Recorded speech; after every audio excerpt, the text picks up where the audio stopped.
Hello guys, and today I'm going to make my famous apple pie. So I'm going to start off the batch with a half cup of sugar. Usually this would be brown sugar, but we didn't have any of that on hand. Next, we're going to add some all-purpose gluten-free flour, and that's 2 cups of it. Going to add one more half cup of sugar, which this would normally be sugar, not brown sugar. Now I'm just going to whisk all this together. I just added a 1/4 teaspoon of baking soda. Now I would use a full teaspoon if it was baking powder, but I didn't have baking powder on hand.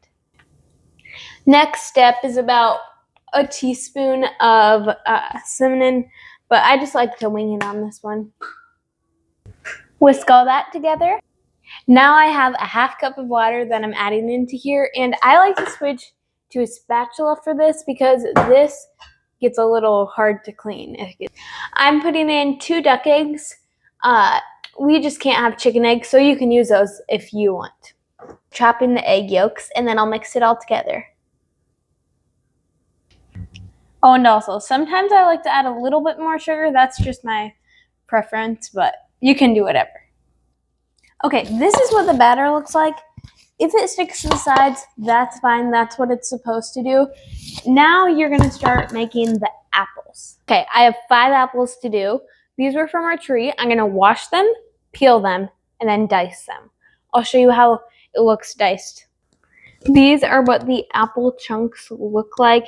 Now I'm just going to coat these in sugar and cinnamon.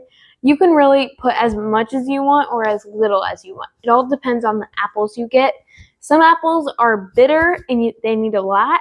Some apples are really sweet and they only need like a sprinkle.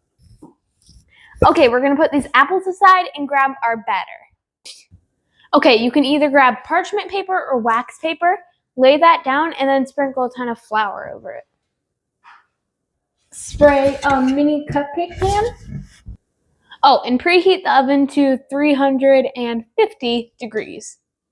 I'm going to put some flour on my hand, massage the dough, and press it down. Okay, I won't record a lot for this process because I got to get my hands all floury, grab the dough, press it, and make it be able to fit in about a circle, and then put it in those. Okay, so I'm just flouring up my hands, and then, of course, my hands are washed. I grab some dough, and then I just knead that into the flour. It should look like this when you're done, and it shouldn't stick to your hands. And that batter was enough for about 2 of them. This is what you want it to look like. Maybe not all this and kind of like pinch it together, but you just want it in there and have it kind of like enough room to fit some apples. Okay, I put the apples in there. Now I just got to do all of these, and for extras I do have another pan, but just bigger, just in case I have extra dough.